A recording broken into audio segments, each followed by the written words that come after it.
یعنی جس اندھے کنویں کی گہرائی کا آپ کو علم نہیں، اس کے کنارے پر کھڑے ہو کر نیچے جھانکنا بھی حماقت ہے۔ یہی اس پوری گفتگو کا نچوڑ ہے۔ شعور اور خوف میں فرق ہے۔ ہمیں ہر وقت شکی نہیں رہنا، لیکن ہمیں باشعور ضرور ہونا ہے۔ ہمیں یہ سمجھنا ہے کہ ڈیجیٹل دنیا میں ہم جو قدم رکھتے ہیں، جو تصویر شیئر کرتے ہیں، وہ لکیر پتھر پر کھنچ جاتی ہے۔ پرائیویسی ایک وہم ہے، اور ہماری اصل حفاظت ہمارا اپنا محتاط رویہ ہے۔ آج کے اس گہرے جائزے کو سمیٹتے ہوئے ہم یہ کہہ سکتے ہیں کہ ڈارک ویب کی یہ دنیا ہمارے لیے ایک وارننگ سائن ہے۔ سننے والوں کے لیے یہ جاننا اس لیے ضروری ہے تاکہ ہم اپنی اور اپنی آنے والی نسلوں کی ڈیجیٹل سرحدوں کی حفاظت کر سکیں۔ بالکل درست۔ لیکن گفتگو ختم کرنے سے پہلے ایک ایسا خیال ذہن میں آتا ہے جس پر ہم سب کو ضرور غور کرنا چاہیے۔ ذرا سوچئے، اگر انٹرنیٹ کے محض 5% حصے یعنی سرفیس ویب نے پچھلی 2 دہائیوں میں ہماری سیاست، کاروبار اور آپسی رشتوں کا پورا ڈھانچہ ہلا کر رکھ دیا ہے، تو اب ہم آرٹیفیشل انٹیلیجنس کے دور میں داخل ہو رہے ہیں۔ جی، اے آئی تو سب کچھ بدل رہی ہے۔ اے آئی سیکنڈوں میں لاکھوں نئے نوڈز، کوڈز اور مارکٹس بنا سکتی ہے۔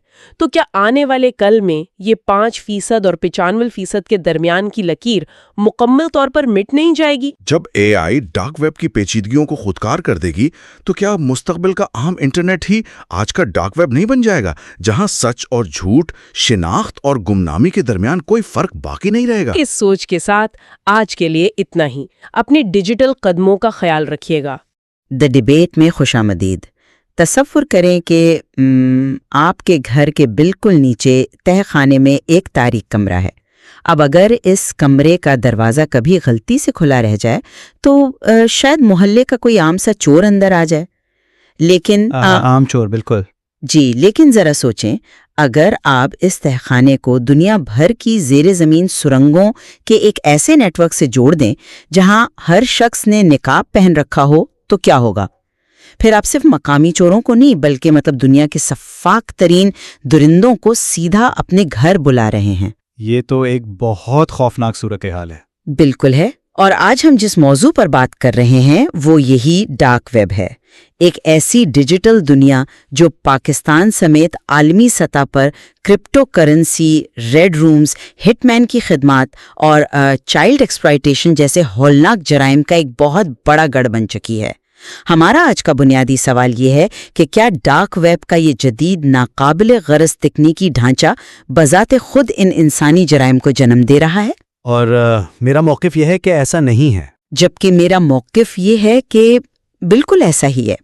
ڈارک ویب کی فراہم کردہ گمنامی نے انسانی ظلم کو ایک ایسی عالمی اور آٹومیٹڈ شکل دے دی ہے جو اس ڈیجیٹل پردے کے بغیر ہرگز ممکن نہیں تھی۔ اور میرا موقف اس سے بالکل مختلف ہے۔ میں سمجھتا ہوں کہ ٹیکنالوجی محض ایک آلہ ہے، ایک آئینہ ہے۔ ان ہولناک جرائم کی اصل جڑ کوئی کمپیوٹر کوڈ نہیں ہے، بلکہ انسانی ذہن کی تاریکی، ہماری نفسیاتی بیماریاں اور معاشرے کی وہ بے حسی ہے جو اس ٹیکنالوجی کو اپنے مقاصد کے لیے استعمال کرتی ہے۔ دیکھیے، یہ بات سننے میں تو بہت فلسفیانہ لگتی ہے کہ ٹیکنالوجی صرف ایک آلہ ہے، لیکن میں آپ کو کچھ زمینی حقائق بتاتی ہوں۔ جس انٹرنیٹ کو ہم اور آپ روز استعمال کرتے ہیں نا، یعنی گوگل، فیس بک، یوٹیوب، وہ اس پورے ڈیجیٹل سمندر کا بمشکل 5% ہے۔ جی، سرفیس ویب۔ بالکل، سرفیس ویب۔ باقی 95% حصہ ڈیپ ویب اور ڈارک ویب کے اندھیروں میں چھپا ہے۔ 60 اور 70 کی دہائی میں سرد جنگ کے دوران امریکی ملٹری نے اپنی خفیہ کمیونیکیشن کے لیے ایک ٹیکنالوجی بنائی تھی۔ آج وہی ٹیکنالوجی ایک عالمی غیر قانونی منڈی بن چکی ہے، جسے ہم دی انین راؤٹر یا مختصراً ٹور کہتے ہیں۔ بالکل، اور اس ٹور نیٹ ورک کی پیچیدگی سے تو کوئی انکار نہیں کر سکتا۔ ہاں، اور یہ پیچیدگی کام کیسے کرتی ہے یہ سمجھنا بہت ضروری ہے۔ جب ہم سرفیس ویب پر ہوتے ہیں تو ہمارا ایک آئی پی ایڈریس ہوتا ہے، ایک طرح کا ڈیجیٹل فنگر پرنٹ۔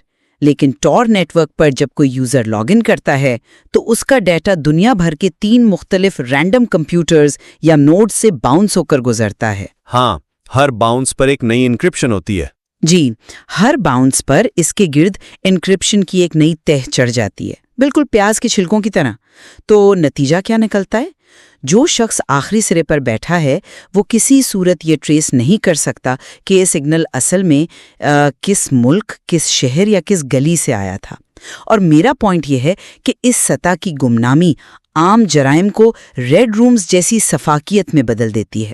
آپ ریڈ رومز کی بات کر رہی ہیں جہاں لائیو سٹریمنگ ہوتی ہے؟ جی بالکل، جہاں ایک ماسک پہنا ہوا شخص کیمرے کے سامنے کھڑا ہے اور ایک چیٹ باکس چل ہے، دنیا بھر سے لوگ کرپٹو کرنسی میں بولیاں لگا رہے ہیں کہ اس بے بس انسان کا کان کاٹ دو یا انگلیاں کاٹ دو، اور وہ شخص آلو چھیلنے والے پیلر سے انسانوں کی کھال اتارتا ہے۔ مجھے بتائیں، کیا یہ درندگی کسی عام سڑک پر یا عام انٹرنیٹ پر ممکن ہے؟ نہیں، عام طور پر تو نہیں۔ یہ خاص سطح کی سفاکیت صرف اور صرف اس ٹیکنالوجی کی پیداوار ہے جو ایک مجرم کو 100% یقین دلاتی ہے کہ وہ کبھی پکڑا نہیں جائے گا۔ میں مانتا ہوں کہ یہ حقائق واقعی رونگٹے کھڑے کر دینے والے ہیں۔ کوئی بھی باشعور انسان یہ سن کر کام جائے گا، اور میں اس ٹیکنالوجی کے میکانزم کو بھی سمجھ رہا ہوں جس کی آپ نے بات کہی، لیکن مجھے آپ کی اس بنیادی دلیل سے اختلاف ہے کہ یہ سفاکیت ٹیکنالوجی کی پیداوار ہے۔ تو پھر یہ کس چیز کی پیداوار ہے؟ ذرا اس کو ایک اور زاویے سے دیکھیں۔ ٹیکنالوجی نے طلب مطلب ڈیمانڈ پیدا نہیں کی، اس نے صرف رسد کا راستہ آسان کیا ہے۔ کیا ڈارک ویب کی ایجاد سے پہلے اس دنیا میں سیریل کلرز نہیں تھے؟ سیریل کلرز تھے، لیکن ان کا دائرہ کار محدود تھا۔ دائرہ کار محدود تھا، لیکن ذہنیت تو وہی تھی نا۔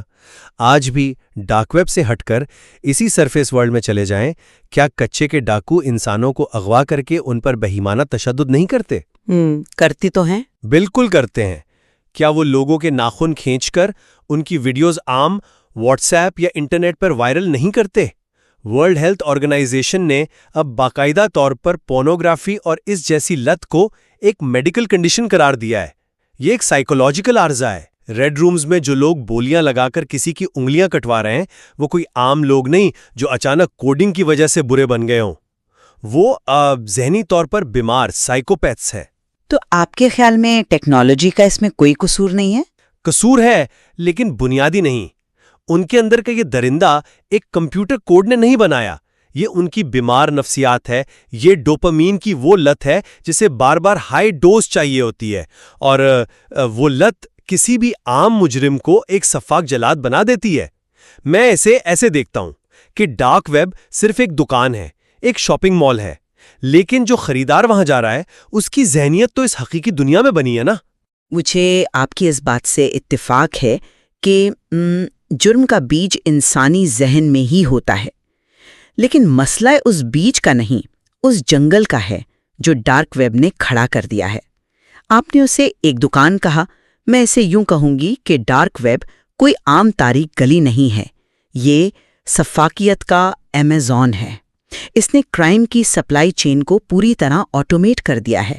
آٹومیٹ سے آپ کی مراد اس کے عالمی پھیلاؤ سے ہیں؟ جی، ماضی میں بیماریاں دنیا میں ہمیشہ سے موجود تھیں، لیکن ڈارک ویب ایک ایسی لیبارٹری بن چکا ہے جو اس مقامی بیماری کو ایک عالمی وبا میں بدل رہا ہے۔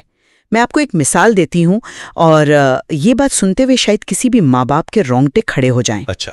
ہمارے ہاں پاکستان میں ایک عام سی مڈل کلاس خاتون نے بڑے فخر اور محبت سے اپنی 6 ماہ کی بچی کو نہلاتے ہوئے ایک معصوم سی ویڈیو بنائی اور فیس بک پر اپلوڈ کر دی، صرف دوستوں اور رشتہ داروں کے لیے۔ لیکن ہوا کیا؟ اس ویڈیو کا اسکرین شاٹ لیا گیا اور وہ بالکل اسی طرح ڈارک ویب پر بکنے کے لیے لگا دیا گیا۔ اوہ، یہ واقعہ تو بہت ہولناک ہے۔ اور سب سے ہولناک بات یہ تھی کہ اس تصویر کے نیچے کامنٹ میں لکھا تھا، یہ چیز مجھے کون لا کر دے سکتا ہے، ایک 6 ماہ کی بچی کے لیے ایسے الفاظ۔ اب مجھے بتائیں، اگر ڈارک ویب کا یہ انفراسٹرکچر نہ ہوتا تو دنیا کے کسی دوسرے کونے میں بیٹھا ہوا کوئی پیڈوفائل اس پاکستانی بچی تک کیسے پہنچ سکتا تھا؟ ٹیکنالوجی نے ایک مقامی اور معصوم عمل کو اٹھا کر دنیا کے غلیظ ترین درندوں کی منڈیوں میں رکھ دیا۔ اس نے استحصال کے دائرے کو لامحدود کر دیا ہے۔ یہ واقعہ واقعی دل دہلا دینے والا ہے، اور میں ایک لمحے کے لیے بھی اس بات سے انکار نہیں کر رہا کہ ٹیکنالوجی نے اس درندے کو ایک گلوبل ریچ دے دی ہے۔ لیکن آپ ذرا غور کریں، آپ خود مان رہے ہیں کہ وہ کامنٹ کسی انسان نے کیا تھا، وہ ڈیمانڈ کسی انسان کے اندر سے آئی تھی، جی انسان نے کیا، لیکن آپ کا کہنا ہے کہ ٹیکنالوجی نے یہ ممکن بنایا۔ میں کہتا ہوں کہ اگر ڈارک ویب نہ بھی ہو تب بھی یہ بیمار ذہنیت اپنا راستہ ڈھونڈ لیتی ہے۔ آپ نے پاکستان کی مثال دی، میں آپ کو قصور کے واقعے کی یاد دلاتا ہوں۔ قصور سکینڈل جس میں بچوں کی ویڈیوز بنائی گئی تھیں۔ جی بالکل، قصور میں کیا ہوا تھا، وہ 2 لڑکے جو اس پورے گینگ کا حصہ تھے، پیشے کے لحاظ سے کباب بنانے والے تھے، بالکل ان پڑھ اور سیدھے سادے بظاہر نظر آنے والے لوگ۔ ان کے پاس ٹور نیٹ ورک کی کوئی مہارت نہیں تھی، وہ کوئی ڈارک ویب کے ہیکرز یا ماسٹر مائنڈز نہیں تھے۔ انہیں صرف یہ معلوم ہوا کہ ایسا غلیظ مواد بکتا ہے، انہوں نے ویڈیوز بنائی، گاہک ڈھونڈے اور وہ درندگی شروع کر دی۔ ٹیکنالوجی تو ان کے لیے بھی ایک سہولت کار تھی، لیکن بہت ہی بنیادی سطح کی۔ جب ایک ان پڑھ شخص جس سے انکرپشن کے ہجے بھی نہیں آتے وہ اس غلیظ کاروبار میں کود سکتا ہے، تو اس کا واضح مطلب یہ ہے کہ خرابی ہمارے معاشرے کی اخلاقی گراوٹ میں ہے۔ میں آپ کی بات سمجھ رہی ہوں، لیکن ذرا اس کو ایک اور زاویے سے دیکھیں۔ آپ نے خود کہا کہ وہ ان پڑھ تھے اور یہی وجہ ہے کہ وہ پکڑے گئے۔ وہ فزیکل دنیا میں آپریٹ کر رہے تھے، اس لیے بالکل، وہ عام نیٹ ورک پر تھے، فزیکل دنیا میں تھے، اس لیے قانون کے ہاتھ ان تک پہنچ گئے۔ ڈارک ویب صرف سہولت نہیں دیتا، وہ مجرم کو ناقابل گرفت بناتا ہے۔ اور میرا پوائنٹ یہ ہے کہ جب جرم سے سزا کا خوف 100% ختم ہو جائے تو جرم کی نوعیت ہی بدل جاتی ہے۔ لیکن سزا کا خوف تو حقیقی دنیا میں بھی کئی لوگوں کو نہیں ہوتا۔ وہ ایک الگ بحث ہے کہ ہمارا سسٹم کیسا ہے، لیکن میں سسٹمیٹک گمنامی کی بات کر رہی ہوں۔ ایک مشہور بین الاقوامی کیس ہے جس نے تفتیش کاروں کو ہلا کر رکھ دیا تھا۔ ایک عورت اپنے شوہر کو راستے سے ہٹانا چاہتی تھی تاکہ وہ اس کی دولت لے کر اپنے آشنا کے ساتھ فرار ہو سکے۔ اس نے کوئی مقامی غنڈہ نہیں پکڑا، اس نے ڈارک ویب کے ذریعے ایک پروفیشنل ہٹ مین ہائر کیا۔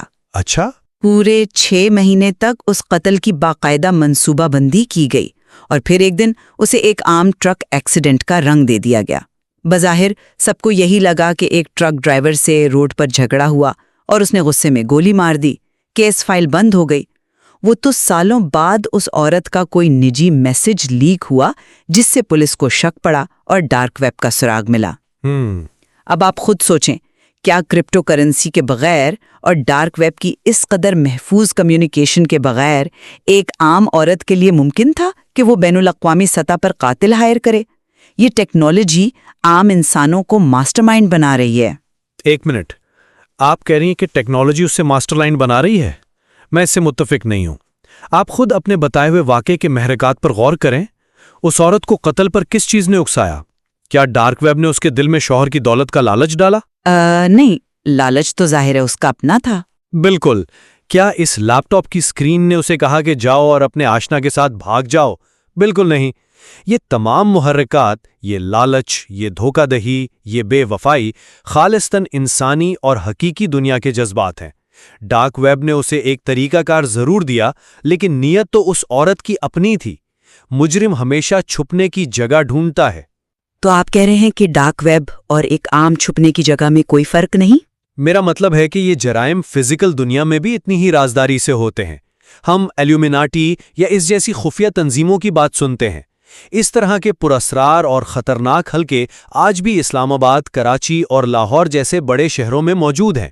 وہ نوجوانوں کو طبعی دنیا میں بھرتی کر رہے ہیں۔ وہ باقاعدہ پارٹیاں کرتے ہیں، انہیں اپنے اندرونی حلقوں کا حصہ بناتے ہیں۔ یہ سب کچھ فزیکل دنیا میں ہو رہا ہے۔ اصل مسئلہ وہ محرک ہے جو ایک انسان کو ہٹ مین ہائر کرنے یا کسی خطرناک تنظیم کا حصہ بننے پر مجبور کرتا ہے۔ ایک سیکنڈ، میں آپ کو یہیں روکوں گی۔ کیا آپ واقعی لاہور یا کراچی کے کسی فزیکل کلٹ یا انڈر گراؤنڈ پارٹی کو ڈارک ویب کی ایک ایسی آٹومیٹڈ گلوبل مارکیٹ سے کمپیئر کر رہے ہیں جہاں آپ ایک کلک سے قاتل ہائر کر سکتے ہیں؟ میرا اشارہ محرک کی طرف تھا کہ وہ ایک جیسا ہوتا ہے، لیکن یہ دونوں خطرے کے بالکل مختلف سکیل ہیں۔ فزیکل کلٹ میں آپ کو پھر بھی انسانوں سے ملنا پڑتا ہے، آپ کے پکڑے جانے کے 100% چانسز ہوتے ہیں، لیکن ڈارک ویب پر آپ اپنے بیڈ روم میں بیٹھ کر یہ سب کر رہے ہیں۔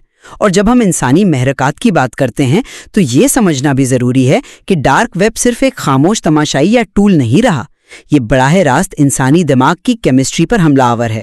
دماغ کی کیمسٹری سے آپ کا کیا مطلب ہے؟ میں ڈارک ویب پر موجود پورنوگرافی اور ایکسٹریم مواد کی بات کر رہی ہوں۔ جب ہم کہتے ہیں کہ یہ دماغ کو ڈیمیج کرتا ہے تو اس کا باقاعدہ ایک میڈیکل میکانزم ہے۔ جب کوئی شخص، خاص طور پر ایک ٹینیجر، ایسا ہولناک اور ایکسٹریم مواد دیکھتا ہے تو اس کے دماغ میں ڈوپامین کا ایک سیلاب آ جاتا ہے۔ ہاں، یہ میڈیکل سائنس ثابت کر چکی ہے۔ بالکل، دماغ کا وہ حصہ جو لاجک، ہمدردی اور صحیح غلط کا فیصلہ کرتا ہے، یعنی فرنٹل لوب، اسے اتنی ہائی ڈوز کی عادت ہو جاتی ہے کہ وہ فزیکلی ڈیمیج ہونا شروع ہو جاتا ہے۔ ریسرچ بتاتی ہے کہ یہ نقصان چرس یا کوکین جیسی منشیات سے 4 گنا زیادہ ہے۔ اس کے نیورل پاتھ ویز ری وائر ہو جاتے ہیں۔ یہ نوجوانوں میں بیماریاں پیدا کر رہا ہے، اور وہ بھی 14 سے 16 سال کی عمر میں۔ میں مانتا ہوں کہ یہ سائیکولوجیکل اور فزیکل ڈیمیج بالکل ریئل ہے۔ بات صرف ڈیمیج کی نہیں ہے، بات اس جال کی ہے جو ڈارک ویب بنتا ہے۔ اگر کوئی نوجوان محض تجسس کے مارے ڈارک ویب پر چلا جائے تو وہاں کی اسکرپٹنگ اتنی ایڈوانس ہے کہ اس کی ڈیوائس 90% تک ہیک ہو جاتی ہے۔ ان کے فونز کے کیمرے اور مائکروفون ان کے اپنے کنٹرول میں نہیں رہتے۔ یہ واقعی خطرناک ہے۔ مجھے دبئی کی CID کے ایک سائبر سیکیورٹی اہلکار کا واقعہ یاد آتا ہے۔ وہ اپنے لیٹسٹ سمارٹ فون کے کیمروں پر ہر وقت ٹیپ لگا کر رکھتا تھا، اور اہم بات چیت کے لیے اس نے ایک پرانا بٹنوں والا نوکیا فون رکھا ہوا تھا جس میں کوئی کیمرہ یا انٹرنیٹ نہیں تھا، کیونکہ وہ جانتا تھا کہ ڈارک ویب کے ہیکرز کس حد تک جا سکتے ہیں۔ یہ ڈارک ویب کیمرہ ہیک کر کے لوگوں کی نجی ویڈیوز بناتا ہے اور پھر انہیں بلیک میلنگ کے ایک ایسے چکر میں پھنساتا ہے جہاں سے نکلنے کا راستہ اکثر نوجوان خودکشی میں ڈھونڈتے ہیں۔ تو یہ ٹول نہیں ہے، یہ ایک ایکٹیو شکاری ہے۔ دیکھیں، کیمرہ ہیکنگ ایک بہت بڑی حقیقت ہے جس کا شکار لاپرواہ لوگ ہوتے ہیں، اور یہ دبئی والے اہلکار کی مثال بالکل درست ہے کہ جو لوگ اس فیلڈ کو سمجھتے ہیں وہ کتنے محتاط ہوتے ہیں۔ لیکن ذرا اس بلیک میلنگ کے میکانزم پر غور کریں۔ یہ بلیک میلرز اصل میں کس چیز کا فائدہ اٹھاتے ہیں؟ کیا وہ صرف ٹور نیٹ ورک کا فائدہ اٹھا رہے ہیں؟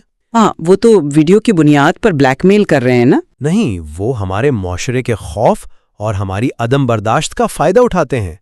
بلیک میلر کا سارا بزنس ماڈل اس بنیاد پر کھڑا ہے کہ ہمارا معاشرہ ان لوگوں کو کبھی معاف نہیں کرتا جن کی کوئی نجی ویڈیو لیک ہو جائے یا جن سے جوانی میں کوئی غلطی ہو جائے۔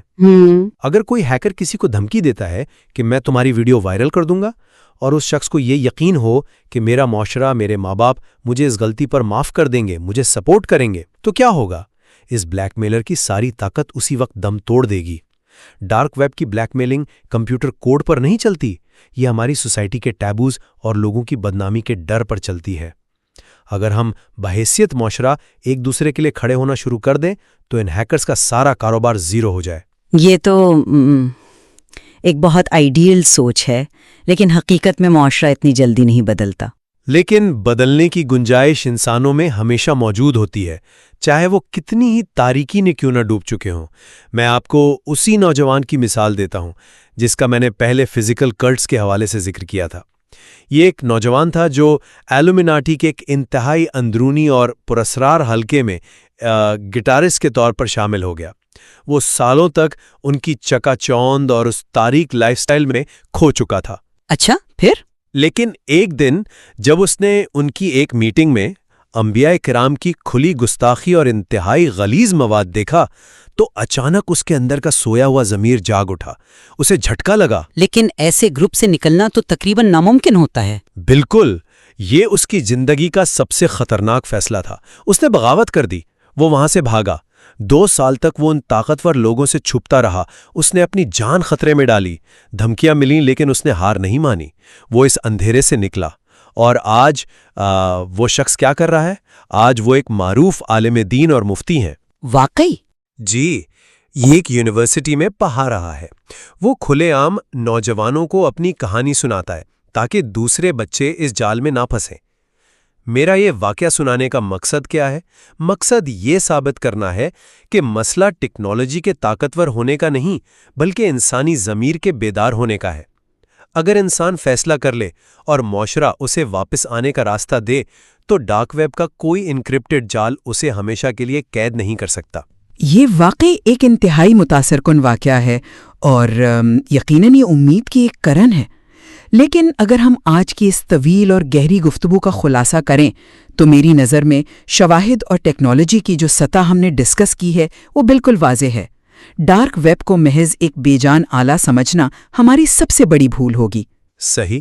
چاہے وہ کتنی ہی پرانی کیوں نہ ہو، باقاعدہ ایک ادارہ جاتی شکل دے کر پوری دنیا میں پھیلا دیا ہے۔